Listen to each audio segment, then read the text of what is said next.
Disclaimer, ang kwentong ito ay hango sa mga karanasan at paniniwala ng ilang individual sa mga liblib na lugar sa Pilipinas. Bagamat may mga bahagi na halaw sa totoong pangyayari, ang ilan ay isinadula para sa mas makatotohanang paglalahad ng istorya. Hindi layunin ng kwentong ito na sirain ang reputasyon ng sinuman o ng anumang relihiyon, kultura o paniniwala. Ang mga tauhan, lugar, at pangyayaring mababanggit sa kwentong ito ay maaaring tumugma sa tunay na buhay, subalit ang pagkakatulad ay hindi sinasadya. Ang layunin ng kwentong ito ay magbigay aliw, kilabot, at pagmumuni-muni tungkol sa espiritual na mundo na matagal ng bahagi ng kultura ng mga Pilipino. Ang paniniwala sa aswang, albularyo, at mambabarang ay bahagi ng mayamang alamat at folklore ng ating bansa, na hanggang ngayon ay may bakas pa rin sa mga kasulok-sulukan ng Pilipinas. Maging bukas ang isipan, at huwag kalimutang magdasal bago at pagkatapos makinig o magbasa ng kwentong ito. Sa bandang hilaga ng Kabisayaan, may isang baryong tila iniwan na ng panahon. Mataas ang mga damo, makakapal ang mga puno, at ang mga bahay ay gawa pa sa kahoy at pawid. Doon matatagpuan ang Barangay Mapagtanggol, isang lugar na kung titingnan ay tahimik, payapa, at halos walang krimen. Ngunit sa ilalim ng katahimikang iyon may tinatagong lihim. Lihim na unti-unting bumubulwak tuwing lumulubog ang araw. Ang kwento ay nagsisimula kay Mang Lando, isang 65 anyos na albularyo. Halos 3 dekada na siyang tumutulong sa mga taga-barangay, mula sa simpleng lagnat, pilay, hanggang sa mga spiritual cleansing kapag may sinasapian o kinukulam. Siya ang takbuhan ng lahat kapag may hindi maipaliwanag na karamdaman. Lando, ang anak ko po hindi na po bumabangon. Ayaw pong magsalita. Pati mata niya, puro puti na lang ang kita, iyak ni Aling Cora isang umagang maambon. Walang sabi-sabi, kinuha ni Mang Lando ang kanyang lumang bag na gawa sa banig. Nandoon ang lahat ng kanyang gamit, bawang, luya, langis, buntot ng pagi, itim na kandila, at isang orasyon na sulat sa sinaunang papel. Pagdating sa bahay ni Aling Cora, tumambad sa kanya ang batang si Mikael, nakahiga, nanginginig, at umaalingasaw ang amoy sa silid. Hindi amoy ng may sakit, kundi amoy ng bulok na laman at sinunog na buhok. Ay, may hindi magandang espiritu dito, bulong ni Mang Lando sa sarili. Agad siyang nagsindi ng itim na kandila, at nang lumiyab ito ng kulay berde, kinilabutan siya. Ilang araw ang lumipas, sunod-sunod ang dumating sa kanya, isang matandang lalaking nangingitim ang balat, isang buntis na bigla na lang nagdugo ng walang dahilan, at isang batang babae na paulit-ulit na nagsasabi ng, darating na siya. May utang kayong lahat sa kanya. Nagsimulang mapansin ng buong baryo na tila may sumasakop na multo sa kanilang lugar. Tuwing alas 11 ng gabi, may naririnig silang pagaspas ng pakpak ng hindi karaniwang ibon. Minsan, tila parang malalaking paniki na umiikot sa bubong ng mga bahay. May ilan pa ngang nagsasabing may aninong lumilipad mula sa isang bubong papunta sa gubat. Sa kabila ng lahat ng ito, hindi nagpadala sa takot si Mang Lando.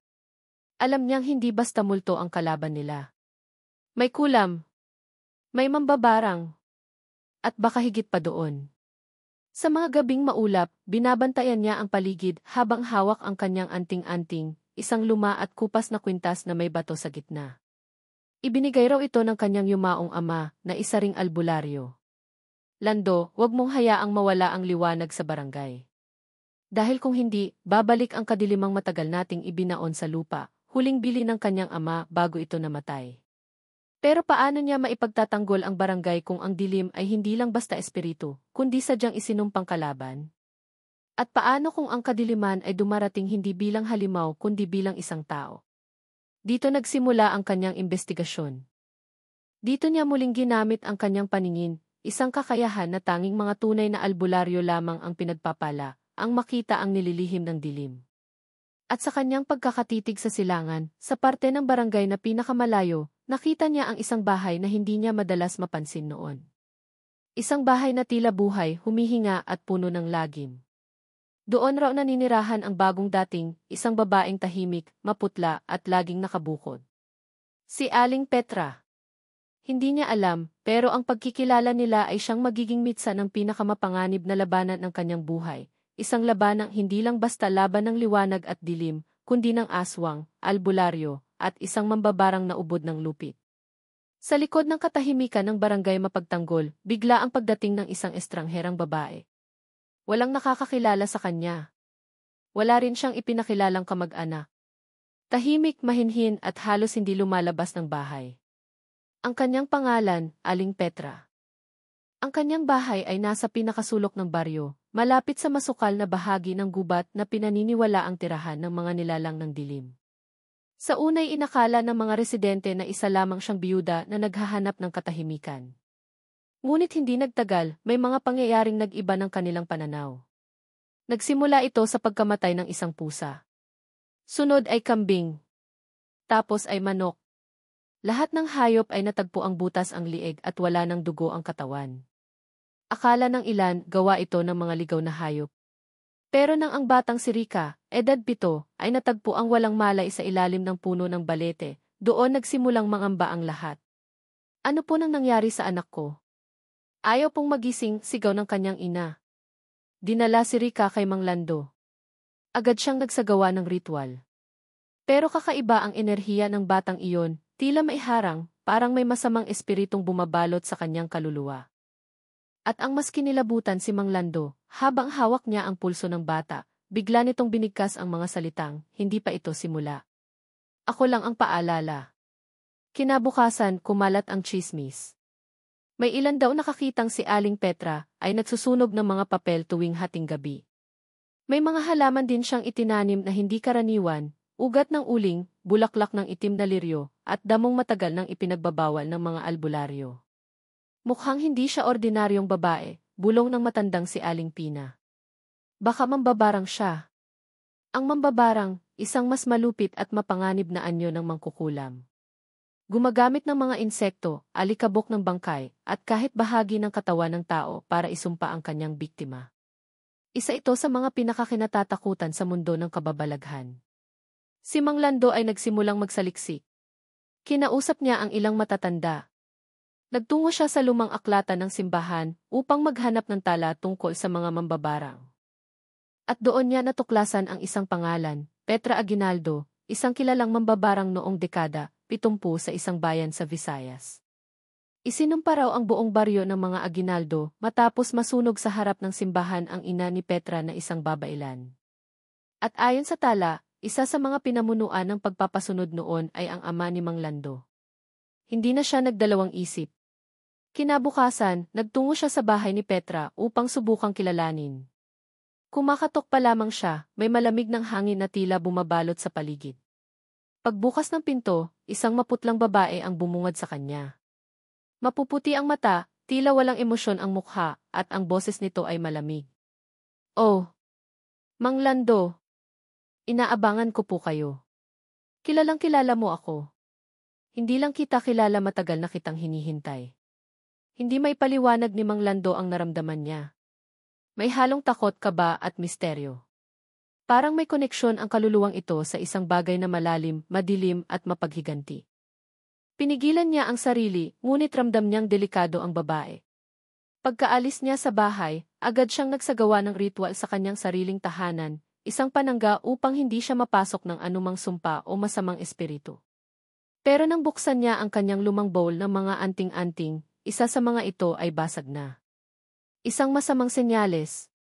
Maya-maya lang may kumatok sa kanyang pinto. Pagbukas niya, si Nico, ang kanyang anak, ay duguan. Tay, may umatake po sa akin. Hindi ko nakita ang mukha pero may boses siyang babae. Sabi niya, babawiin ko ang lahat ng ninakaw niyo. Lumala ang sitwasyon. Isang buntis ang nakunan. Isang binatilyo ang nabali ang buto ng walang dahilan.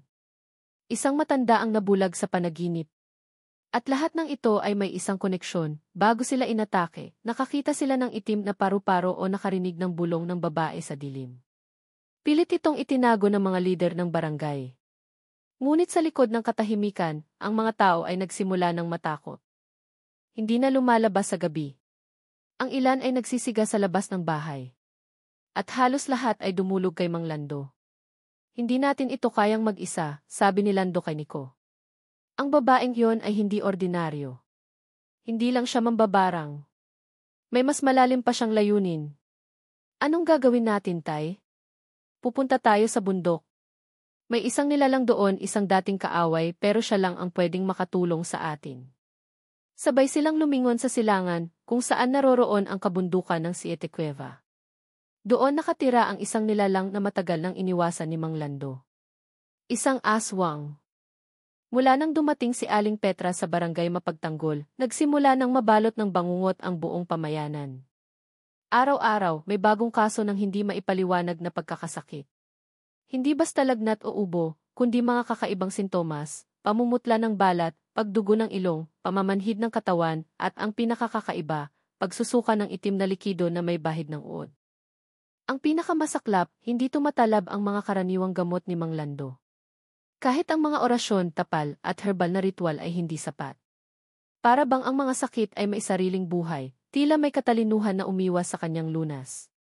Isang araw, isang babae ang lumapit kay Mang Lando.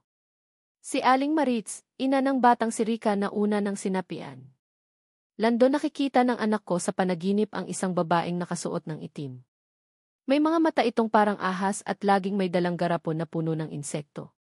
Sabi ng anak ko, yun daw ang nagpapasok sa kanya ng lamok sa tiyan. Napaisip si Mang Lando.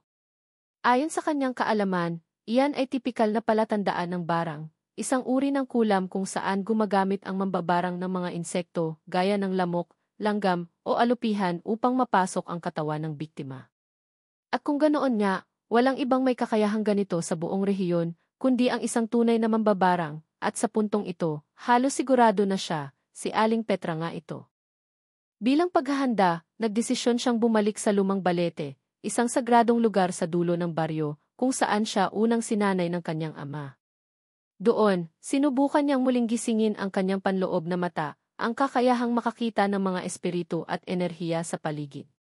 Habang hawak ang kanyang agimat, sinimulan niya ang orasyon, sa ngalan ng liwanag at ng dugong manggagamot, ipakita mo sa akin ang ugat ng kadiliman. Sa loob ng 5 minuto, walang nangyari. Ngunit sa ika-6 na minuto, nagbago ang ihip ng hangin. Bigla niyang naamoy ang isang napakabahong singaw, amoy ng nasunog na buhok, amoy ng bulok na lamang loob. Pagdilat ng kanyang mga mata, nakita niya ang buong baryo na nababalutan ng mga itim na sinulid. Ang mga sinulid na iyon ay galing sa iisang punto, bahay ni Aling Petra. Sa kanyang pagbabalik, sinalubong siya ng masamang balita. Si Kapitan Romy, ang pinuno ng barangay, ay natagpuang patay sa sariling bahay. Walang sugat sa katawan, pero nakanganga at nakaunat ang dila, parang may pilit na iniluwa na hindi mailabas. Binarang siya, bulong ng ilang matatanda. Kinabukasan, isang binatilyo ang sinapian habang nasa gitna ng klase. Pinunit nito ang kanyang sariling damit, sabay sigaw ng, babayaran ninyong lahat. Ang dugo ng aking ina ay kailangang tumbasan. Tila panibagong lebel na ng bangungot ang bumalot sa buong baryo. Hindi na nag-aksaya ng oras si Mang Lando. Kinausap niya si Nico. Anak, hindi sapat ang ating kaalaman. Kailangan natin ng tulong. Pupunta tayo kay Aling Biring. Si Aling Biring ay isang nilalang na tinalikuran ng lipunan. Isang dating aswang na tumigil sa pagkain ng laman tao, matapos tulungan ni Mang Lando 5 taon na ang nakalilipas. Bilang kapalit, nanirahan siya sa kabundukan ng Siete Cueva, malayo sa mga tao. Pero aswang siya. Paano tayo makasisiguro na tutulong siya? Dahil may utang siya sa atin. At kung gusto rin niyang mabuhay, kailangan niyang tumulong. Kinabukasan, maaga silang umalis. Tinahak nila ang matarik at masukal na daan papuntang Siete Cueva. Sa gitna ng kagubatan, may kakaibang katahimikan, walang huni ng ibon, walang kaluskos ng hayop. Parang patay ang paligid. Pagdating nila sa paanan ng kuweba, may amoy na sumalubong sa kanila, amoy ng lupa, dugo at dahon. Mang Lando, sabay boses na lumabas mula sa loob ng kuweba, bakit kayo narito? Lumabas mula sa dilim ang isang matandang babae, payat, nakayuko, at may mahabang buhok. Ngunit sa kabila ng anyo, kita sa kanyang mga mata ang katalinuhan at karanasan. Biring, kailangan namin ang tulong mo. Isang mambabarang ang sumasalakay sa aming baryo. Malakas siya. Hindi ko siya kayang mag-isa. Tumitig si Aling Biring kay Lando. Tila binabasa ang kanyang kaluluwa. Petra. Aguinaldo. Napatigil si Lando. Kilala mo siya. Hindi lang kilala. Nakalaban ko na siya. At halos ikamatay ko na iyon. Dito ibinunyag ni Aling Biring ang matagal ng lihim. Noon palang dekada 80, isa siya sa mga aswang na naging tagapagtanggol ng kagubatan laban sa mga mambabarang na nais gamitin ang espiritu ng kalikasan sa masamang paraan.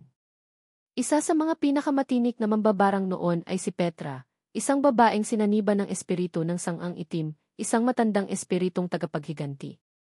Ayon kay Biring, hindi lamang ito laban ng karunungan ng albularyo at ng agimat.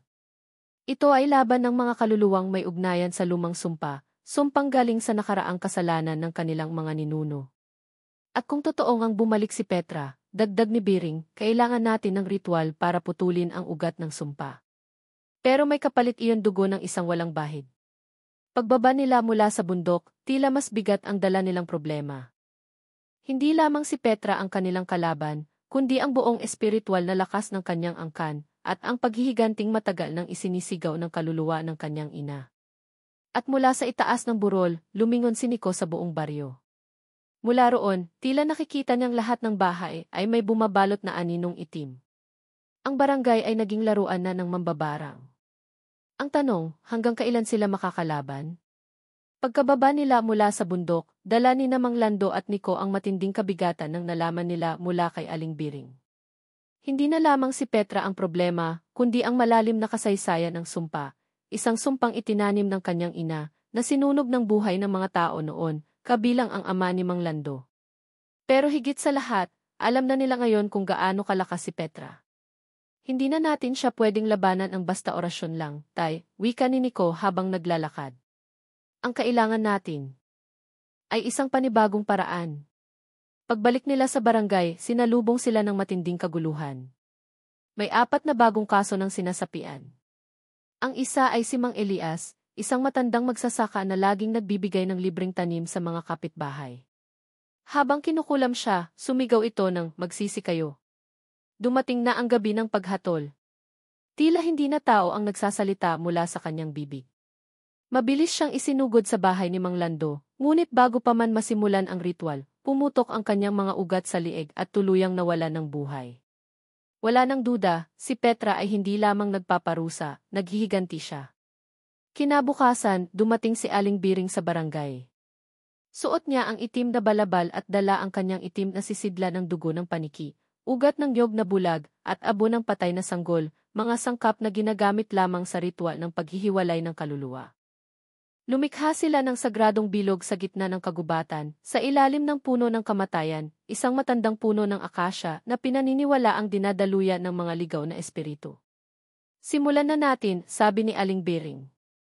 Ngayon pa lang ay nararamdaman ko na ang kanyang anino. Habang umuusal sila ng orasyon, nagdilim ang paligid. Tila may bumagsak na malamig na ulap mula sa itaas. Mula sa mga dahon, bumaba ang mga itim na gamo-gamo, sumasayaw sa hangin, paikot sa kanila. At mula sa mga anino ng kagubatan, lumitaw ang isang nilalang. Hindi ito tao. Hindi rin hayop.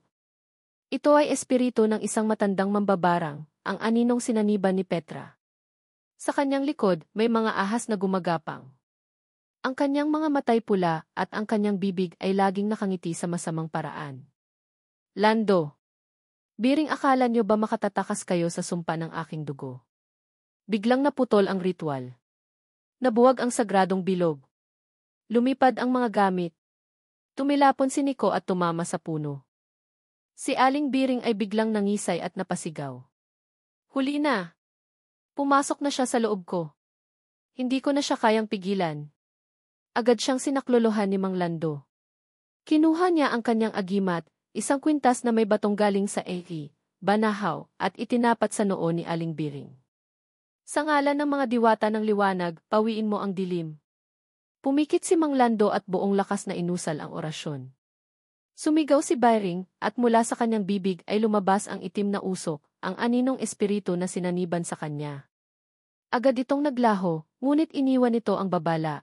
Iisa lang ang paraan para matalo si Petra, ang putulin ang ugnayan ng kanyang laman at kaluluwa.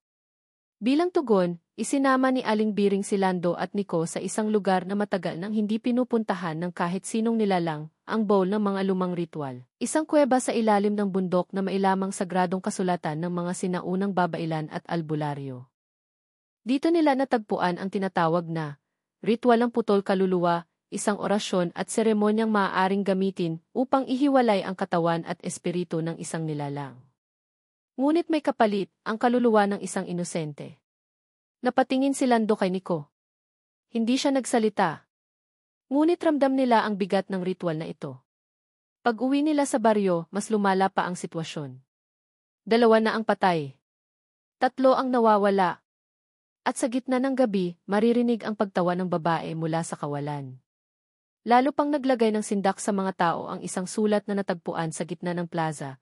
Isinulat gamit ang dugo. Ibaba ninyo sa akin ang huling anak ng manggagamot o tuluyan kong lulunurin sa bangungot ang inyong bayan.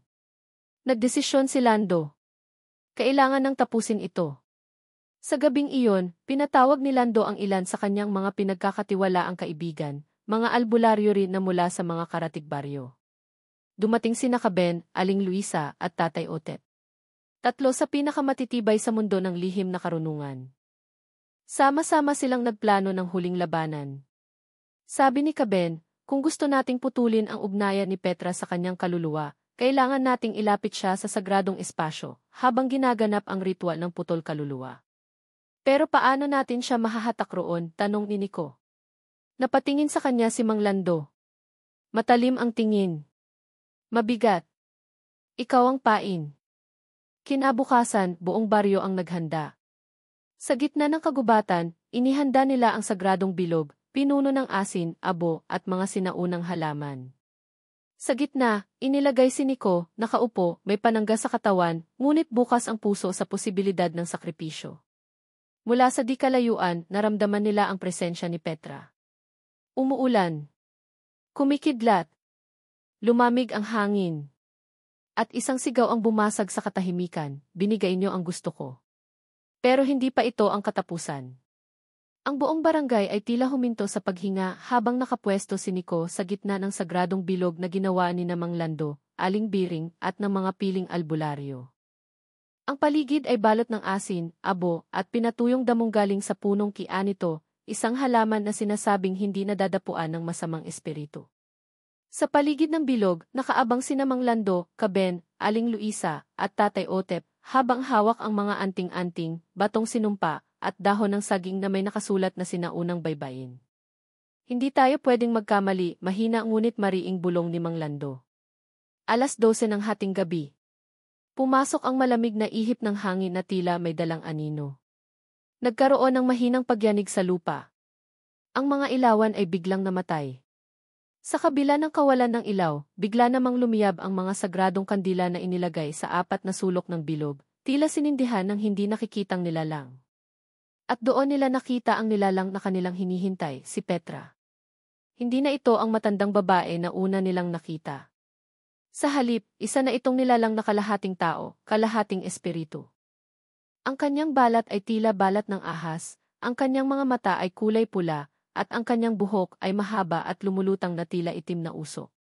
Sa kanyang likuran, may mga gumagapang na insekto, ipis, uod, langgam at alupihan. Ang kanyang hininga ay amoy patay na bangkay. Lumipad siya patungo sa gitna ng bilog at bumagsak sa harapan ni Nico. Ikaw pala ang anak ng manggagamot. Ikaw ang kabayaran sa dugo ng aking ina, sabi niya habang papalapit sa binata. Ngunit bago siya makatawid sa guhit ng sagradong bilog, napaatras siya bigla. Ang bilog ay nagliyab ng bughaw, senyales na epektibo ang proteksyon. Napangisi si Petra. Aba, marunong na kayong maglaro ng apoy. Subukan natin kung hanggang saan ang tapang nyo. Mula sa kanyang katawan, pumulandit ang daan-daang insekto. Tumalsik ang mga ito sa paligid at sinubukang pasukin ang bilog. Nag-usal agad ng sabay-sabay ang mga albularyo, sa ngalan ng liwanag at kalikasan, pagbuklurin ang lakas ng kaluluwa at laman.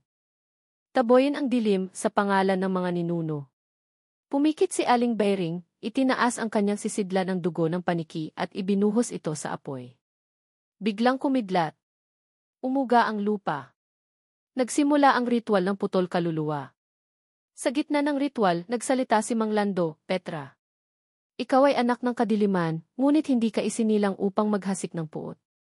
Ang iyong ina ay namatay sa apoy ng pagkakamali.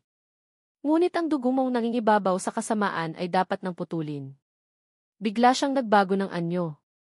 Mula sa lupa, lumabas ang tatlong aninong kababaihan, mga espiritu ng mga babailan na pinatay noon. Isa sa kanila ay tila ang ina ni Petra. Anak, hindi ito ang tanging daan, bulong ng espiritu ng ina. Ngunit sumigaw si Petra, masyado ng huli. Pinarusahan ninyo ako. Tinanggihan ninyo ang dugo ng aking ina. Kaya ngayon, titigpasin ko ang linya ng manggagamot. Bumangon si Nico, kahit nanginginig, tumindig sa gitna ng apoy. Tinanggal niya ang kanyang panangga, sabay sabing, kung ako ang kailangan para matapos ito, sige. Kukunin mo ako, pero hindi mo madadala ang kaluluwa ko sa dilim. Sa kanyang palad ay pinisil niya ang maliit na agimat na iniwan ng kanyang lolo, isang batong itim na may ukit ng araw at buwan. Itinaas niya ito at sabay nagliwanag ang kanyang katawan. Napatras si Petra. Ano ito? Sino ka ba talaga? Bigla may boses mula sa itaas. Boses na malalim, matanda, at makapangyarihan, ang batang ito ay tagapagmana ng dugo ng liwanag. Isa siyang bantay kaluluwa. Hindi mo siya maaaring angkinin. Sabay bagsak ng kidlat sa katawan ni Petra. Nagsimulang lumabas mula sa katawan ni Petra ang itim na usok. Umuwol siya sa sakit. Tumili ng napakalakas, at mula sa kanyang bibig ay lumabas ang espiritu ng sangang itim, isang malaking aninong may maraming mata at sungay. Umiikot ito sa paligid, sinisigaw ang kamatayan sa lahat ng anak ng liwanag. Ngunit hinarap ito ni Mang Lando, sabay bigkas ng huling orasyon, sa huling pagsumpa ng lahi ng manggagamot, itinatakwil kita, nilalang ng dilim. Bumalik ka sa kailaliman ng walang hangganan. Sumabog ang liwanag. Ang buong kagubatan ay tila naligo sa sinag ng buwan. Isa-isang natupok ang mga insekto. Ang anino ay napasigaw at naglaho na parang alikabok na tinangay ng hangin. Nang humupa ang lahat, nakaluhod si Petra sa lupa. Hindi na siya halimaw. Isa na lamang siyang matandang babaeng humihikbi. Patawad, bulong ni Petra. Patawad sa aking ina at sa mga nawala. Lumapit si Aling Bering, niluhuran si Petra at niyakap ito. Hindi ka kailanman naging masama, Petra. Nilamon ka lang ng galit at lungkot. Sa huling hininga ni Petra, sinabi niya, ang sumpa ay tapos na. At tuluyan siyang nalagutan ng buhay. Tahimik ang gabi. Ang mga kandila ay unti-unting namatay sa sarili nilang apoy. Nagyakapan ang mga tao. Si Nico ay lumapit kay Mang Lando. Tapos na ba to, tay? Tumango si Mang Lando. Anak, tapos na ang barang pero hindi pa ang tungkulin natin. Akala ng lahat ay tapos na ang lahat. Ngunit sa isang mundo na kinabibilangan ng aswang, mambabarang, at mga albularyo, bihira ang tiwakas na permanente. Lalong-lalo na kung may mga kaluluwang naiwan sa gitna, mga kaluluwang ligaw na hindi pa matahimik. Ang gabi pagkatapos ng labanan sa gabing iyon, habang natutulog si Nico sa tabi ng kanilang altar, na naginip siya. Hindi ito basta panaginip, ito ay isang panawagan. Isang malawak na kagubatan, balot ng ulap at malamig na ihip ng hangin. Sa gitna ng mga puno ay may isang babaeng nakasuot ng puting-puti, nakatayo sa isang bato, tila naghihintay. Tagapagmana, ikaw na ang susunod. Ngunit hindi pa tapos ang tungkulin, wika ng babae. Hindi ba't napuksa na si Petra? Tanong ni Nico. Umiling ang diwata. Ang halimaw ay wala na, ngunit ang kanyang kaluluwa ay hindi pa malaya. May mas matandang lihim na kailangan mong tuklasin. Ang lumang aklat ng lahi kinabukasan, dinala ni Aling Biring si Nico at Mang Lando sa isang lihim na silid sa likod ng lumang simbahan. Doon niya inilabas ang aklat ng lahi ng liwanag at dilim, isang makapal na libro na isinulat sa sinaunang baybayin, ang karamihan ay hindi pa lubusang naunawaan. Binigyang diin ni Aling Biring, ang kasaysayan natin ay hindi lang tungkol sa labanan ng aswang at albularyo. May mga diwata at espiritu na noon pa'y naglalaban para sa balanse ng kalikasan. Ipinakita niya ang isang pahina kung saan may guhit ng dalawang diwata, ang diwata ng liwanag, Mailaya, at diwata ng kadiliman, Dalnag. Sila ang mga tagapangalaga ng espiritu. Ngunit ilang daang taon na ang nakalipas, naglaho si Mailaya. At nang mawala siya, nawala rin ang balanse. Napakunot noo si Mang Lando. Ano ang koneksyon nito kay Petra? Sinagot ni Aling Biring, habang binubuklat ang huling pahina ng libro, si Petra ay ang huling kasangkapan ni Dalnag para sakupin ang lupain ng liwanag. Ngunit may iniwang butil ng liwanag si Mailaya bago siya nawala, isang batang tagapagmana. At iyon ay si Nico. Ang lihim sa katauhan ni Nico bumagsak sa katahimikan ang lahat. Si Nico, tagapagmana ng diwata. Hindi siya makapaniwala. Ang buong buhay niya, akala niya inormal lang siyang binata na tinuruan lamang ng kanyang ama ng mga orasyon. Ngunit naalala niya ang kanyang panaginip. Ang babae sa puti. Ang panawagan ng mga kaluluwa. At ang liwanag na pumaloob sa kanya noong ritual. Kaya pala ako lang ang hindi kayang mapasok ni Petra, bulong ni Nico. Dahil ikaw ang tagapagsara ng pinto, sagot ni Aling Biring. Ngunit hindi mo ito kayang mag-isa. Ang muling pagpapakita ni Petra habang pinoproseso ni Nico ang lahat ng rebelasyong ito, biglang lumamig ang hangin. Pumula ang mga kandila. At sa altar ng simbahan, unti-unting nagpakita ang kaluluwa ni Petra, hindi na halimaw, kundi isang batang babaeng umiiyak. Hindi ko alam na ako pala ang kasangkapan ng kadiliman, wika ng kanyang kaluluwa. Anong kailangan mong gawin upang matahimik? Tanong ni Mang Lando. Ilabas ninyo ako mula sa kadiliman. Ilapit ninyo ako sa diwata ng liwanag. Sa pamamagitan ni Nico. Paglalakbay papunta sa sinaunang gubat kinabukasan, nagsimula ang paglalakbay ni Nico, Mang Lando, at Aling Biring papunta sa sinaunang gubat ng Banawag, isang lugar sa gitna ng kabundukan na sinasabing pinamumugaran ng mga diwata. Wala sa mapa. Walang daan. Tanging ang kaluluwang ligaw ni Petra ang nagsilbing gabay. Habang lumalalim ang gabi at mas lalo silang pumapasok sa gubat, mas nararamdaman ni Nico ang bigat ng enerhiya. May mga aninong gumagalaw sa paligid. May mga boses na pabulong sa hangin. Bakit ako kinakausap ng mga espiritu? Tanong ni Nico. Sagot ni Aling Biring, dahil ang kaluluwa mo ay bukas. Hindi ka lang tao ngayon. Isa ka na ring daluyan ng diwata. Ang pagharap kay Mailaya sa wakas, narating nila ang puso ng gubat, isang malinaw na lawa sa ilalim ng isang puting puno. Doon, lumitaw ang liwanag sa gitna ng tubig. Mula rito ay umahon ang babaeng nakita ni Nico sa kanyang panaginip, ang diwata ng liwanag, Mailaya. Batang tagapagmana, wika ni Mailaya, nasa iyo ang kapangyarihang wakasan ang kadilimang naiwan sa mundong ito. Ngunit kailangan mong gawin ang pinakamahirap, tanggapin ang kaluluwang isinumpa. Lumuhod si Nico. Inilapit sa kanya ang kaluluwa ni Petra. At sa liwanag ng diwata, inalok niya ito ng kapatawaran. Hindi ka na halimaw. Isa ka na lang kaluluwang nawala ng daan. Halika, sumama ka sa liwanag. Pagbabalik ng balanse habang yayakap ng liwanag ang kaluluwa ni Petra, unti-unti itong naglaho, hindi dahil napuksa, kundi dahil natanggap na sa kabilang buhay. Kasabay nito, nagliwanag ang buong gubat. Nag-alisan ang mga ligaw na espiritu. Tumigil ang bulong ng mga anino. Napanumbalik mo ang balanse, Nico, ani Mailaya. Ngunit hindi dito nagtatapos ang iyong misyon. Ang bagong simula pagbalik nila sa barangay, binigyan ng bagong danga si Nico bilang albularyong bantay ng kaluluwa, tagapamagitan ng liwanag at dilim. Nagdesisyon siyang ipagpatuloy ang tungkulin ng kanyang ama, ngunit higit pa sa gamutan, siya na rin ang magiging tagapagsalita ng mga kaluluwang ligaw, upang wala nang tulad ni Petra ang maligaw ng landas. Isang linggo pagkatapos ng ritual sa gubat ng Banawag.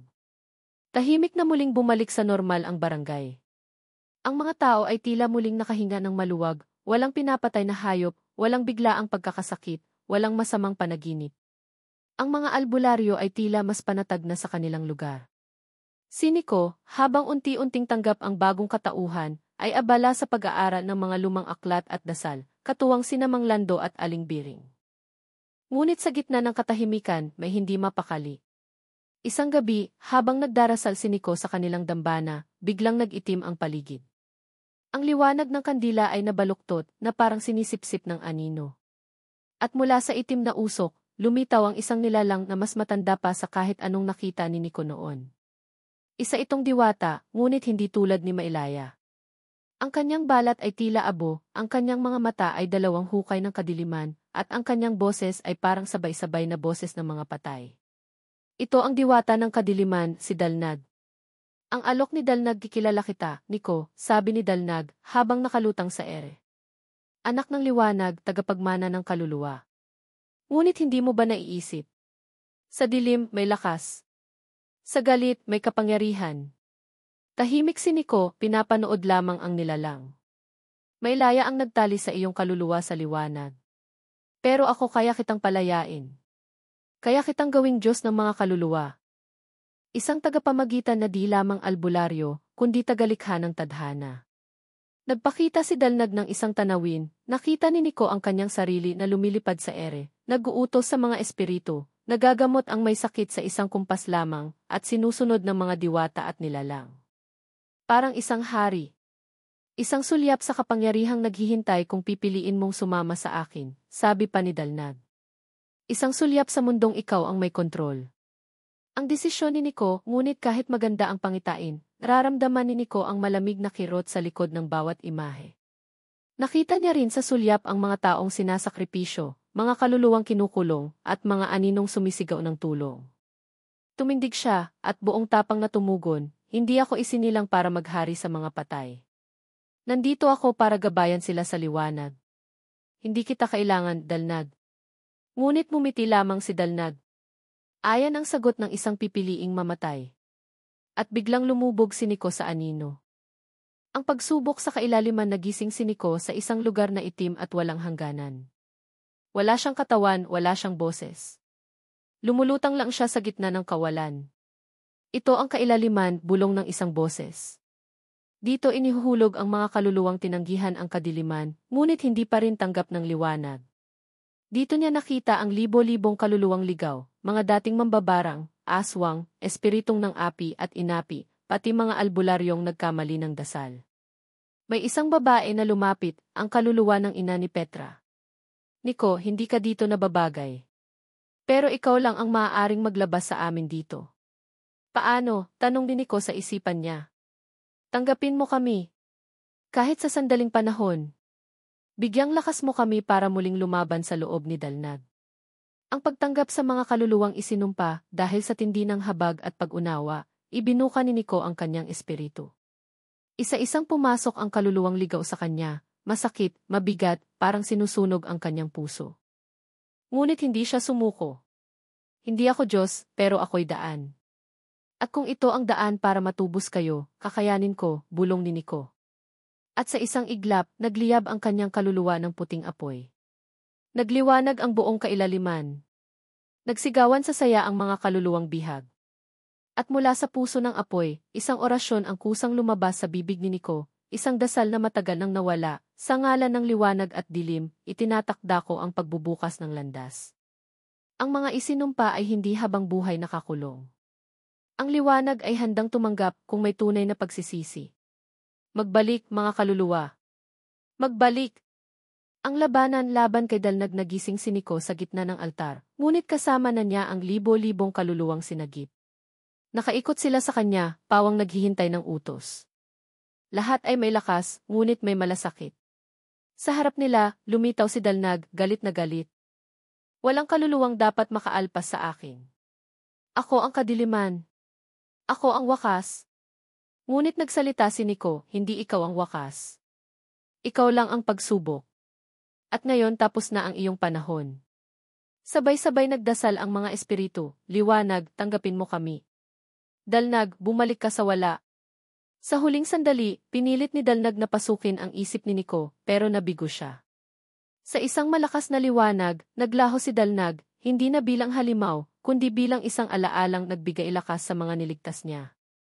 Pagkatapos ng labanan tahimik ang paligid. Walang apoy. Walang sigawan. Tanging hangin lang at liwanag ng buwan ang natira.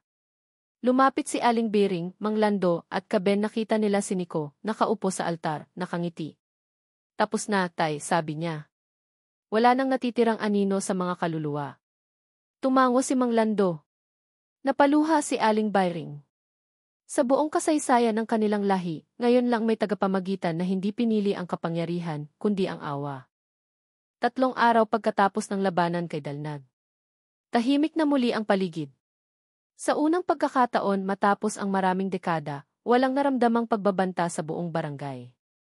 Walang nanghihina, walang pinipinsalang hayop at wala ng mga kaluluwang ligaw na nagpaparamdam sa gabi. Parang muling isinilang ang lugar. Ngunit para kay Nico, nagsisimula pa lang ang panibagong yugto ng kanyang buhay. Pagpupulong ng mga albularyo at babailan ilang araw matapos ang tagumpay ni Nico laban kay Dalnad, ipinatawag siya ng konseho ng mga matatandang albularyo sa isang lihim na pulong.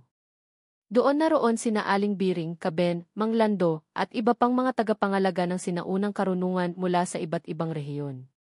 Ikaw ang kauna-unahang albularyo sa kasaysayan ng lahi natin na hindi lamang nagtalo sa aswang o mambabarang kundi sa mismong diwata ng kadiliman, wika ng isang babailan mula sa Zamboanga. Nagdesisyon ang konseho na kilalanin si Nico bilang bagong tagapangalaga ng dalawang mundo, isang titulong ibinibigay lamang sa isang nilalang na kayang makipag-ugnayan hindi lang sa mga espiritu ng lupa, kundi sa mga nilalang ng langit at dilim. Pagbubukas ng daan sa isang seremonya na ginawa sa ilalim ng puno ng balete, inalay nila ang mga dasal at sinaunang awitin. Isang patak ng dugo mula sa bawat matandang albularyo ang pinainom kay Nico, isang simbolo ng pagbubuklod ng kaalaman. Doon niya naramdaman ang pag-apaw ng enerhiya mula sa kanyang mga palad. Parang bawat orasyon na kanyang natutunan ay ngayon kusang dumadaloy sa kanyang dugo. At mula sa hangin, sa gitna ng liwanag ng buwan, narinig niya muli ang boses ni Maylaya, Nico, hindi mo kailangang maging alagad ng liwanag o kadiliman. Ikaw ay daan. Ikaw ang tulay. Ikaw ang dapat na magdesisyon kung anong balanse ang paninindigan. Pagtatayo ng bantay liwanag bilang pagtupad sa bagong tungkulin, sinimulan ni Nico ang pagtatayo ng isang bantay liwanag, isang uri ng dambana at tahanan para sa mga batang may potensyal na maging tagapagmana ng sinaunang karunungan. Tinuruan niya ang mga ito ng pagkilala sa galaw ng kalikasan, orasyon ng panggagamot at pagprotekta, pagsasalin ng lakas mula sa mga kaluluwang ligaw at higit sa lahat, pagkakaroon ng malasakit sa kapwa nilalang. Tao man o espiritu, hindi niya ginawang armas ang kanyang kapangyarihan. Sa halip, ginamit niya ito bilang tulay ng kapayapaan sa pagitan ng mundo ng mga buhay at mundo ng mga di makatao. Pagdalaw ng mga nilalang habang lumilipas ang mga buwan, dumami ang mga nilalang na lumalapit sa bantay liwanag, may aswang na gustong tumalikod sa pagiging halimaw at naghahanap ng lunas. May duwende na naligaw sa kasunduan sa isang tao at nais humingi ng tulong. May mga espiritu ng mga ninuno na gustong ipagpatuloy ang kaalaman ng kanilang lahi. May mga dating mambabarang na nagsisisi sa kanilang ginawa at handang maglingkod bilang gabay. Lahat sila, tinanggap ni Nico, may mga kondisyon, may pagsubok, ngunit may bukas na puso. Hindi lahat ng tao ay sumang-ayon. May ilan sa barangay na natatakot, may ilan na nagduda, at may ilan pang gustong patayin ang mga dating halimaw na kanyang tinutulungan. Ngunit pinatibay ito ni Nico sa simpleng sagot, kapag hindi natin tinanggap ang may malasakit na magbago, sino pa ang matitira sa dilim? Ang pagdalaw ng espiritu ng kanyang ama isang gabi, habang nag-iisa siya sa dambana, isang malamig na simoy ng hangin ang dumaan. At sa ilalim ng buwan, nakita niya ang kaluluwa ng kanyang yumaong ama, si Mang Elias. Anak, ipinagmamalaki kita. Lumampas ka sa inaasahan ko. At higit sa lahat, pinili mong maging ilaw kaysa maging espada. Hindi napigilan ni Nico ang kanyang luha. Hindi ko magagawa to kung hindi mo ako tinuruan, tay. Umiti ang espiritu ng kanyang ama bago tuluyang lumisan sa liwanag. Ang huling dalaw ni Maylaya sa huling bahagi ng taon, muling nagpakita si Maylaya kay Nico sa kanyang panaginip. Ngunit sa halip na utos, may hatid siyang mensahe, ang balanse ay pansamantala. Sa bawat panahon, muling susubok ang dilim. Ngunit ngayong alam na ng mundo na may tulay sa pagitan ng liwanag at anino, hindi na kailangang matakot ang mga susunod na salinlahi. At ikaw, Nico, ay magiging alamat. Hindi para sambahin, kundi para ipasa ang ningas ng pag-asa. Ang alamat ni Nico lumipas ang mga taon. Si Nico ay tumanda na rin, ngunit ang kanyang pangalan ay nanatiling buhay sa bawat kwento ng mga batang albularyo at espiritista. Tuwing may nawawalang kaluluwa, ang mga matatanda ay laging nagsasabi, dalhin mo iyan sa bantay liwanag. Baka matulungan ka ni Nico. At kahit hindi na siya palaging makita, may mga nagsasabing sa tuwing may nagsisising aswang o kaluluwang nangangailangan ng tulong, may isang lalaking may mata ng liwanag at tinig ng kaluluwa na tumutulong sa dilim. Walang tiyak kung siya pa rin iyon. Ngunit sa bawat sulok ng gabi, sa pagitan ng liwanag at anino, may isang pangalang bumubulong sa hangin. Si Nico ang tagapangalaga ng dalawang mundo.